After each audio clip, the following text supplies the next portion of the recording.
Today we're talking about spin kicks, and came across, I've been seeing a few videos online, and everybody's amazed at when somebody in like an MMA ring pulls off a spinning hook kick.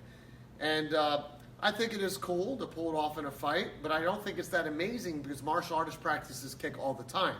So what I'm saying is that I saw a couple cool videos, guys nailed it perfectly, and what we're going to talk about today is some of the ways to use the spinning kick to mask movement. First, the idea of spinning in general throws the opponent off because, well, when they spin, they're not quite sure what you're doing, so their brain goes into a defensive mode. The one Muay Thai or MMA fight I saw, when they played it in slow motion, you can see as soon as the guy turned his hips, the other guy just set his hands in a position. And one of the things that we talk about when we use spin kicks is you literally can't cover your whole body at once. So the gentleman in the fight threw his hands and he worked on his mid to lower, and guess what it left wide open? It left his jaw wide open. I don't remember which side he was on or whatever, but I believe it came to his left side of his jaw. So wherever he went, he only covered half of his body. So the spin kick can go high or low. We're gonna show you a couple ways. So G, come on over. Yep. All right, so first we're in this position here, and my back's gonna be to you for a little bit here. Whether we're sparring or moving, the simple setup is a simple turn of the foot. So if I was facing the camera here and we're moving and we're striking and we're going here, it's literally I can mask it with a jab, I could be fighting here, and then suddenly I just set that foot. Now, G, go to the camera, make sure you can see my base foot here, and just give me a thumbs up if you can. Yes. All right, so the base foot, we have two set positions, okay?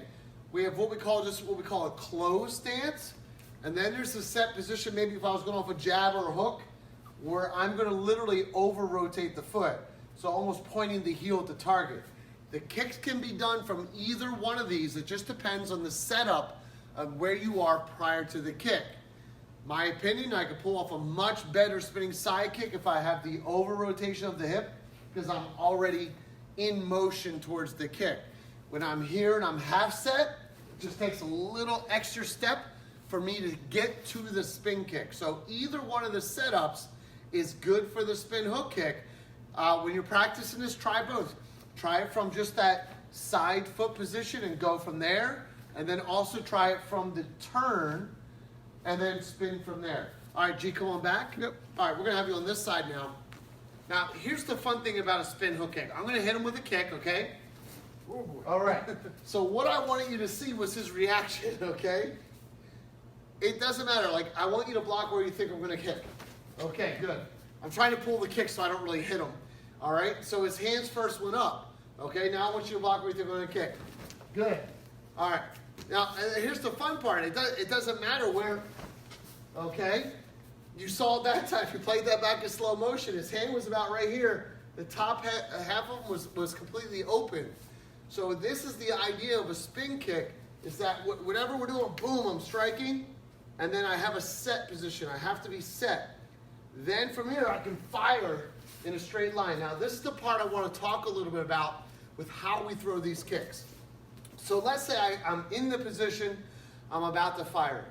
There's two ways to throw a spin kick. One is starting out on this plane out here, where I can whip the leg through the head or fire through the body. The second is when I drag the plane right alongside my body. So I either have the outward start or I have a very direct linear start. Okay? Depending on what I'm trying to do, if I need to overpower the person, I might start more from the outside. Okay, so if I was with G here, and I know his hands are up and hard, and I want to drill him right through there, right through his skull, I might start out wider and try to overpower those arms through to the head, or possibly hook back around here to the back of the neck or the jaw. Okay? Or I really want to wind up that side kick and drill right through him and knock him back, maybe to set up another move. Okay, that's possible.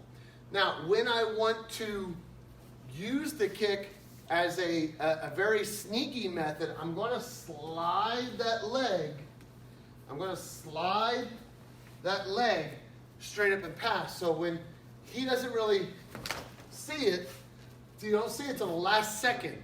Okay? And the fun part is when you do that with a hook, it is so direct that the mind doesn't actually see it coming. And the guy who threw the hook kick in the one Muay Thai fight or whatever it was, he threw it in this particular fashion. He turned, he literally just turned, and his leg went straight up to the target, and at the last second it just snapped on the jaw.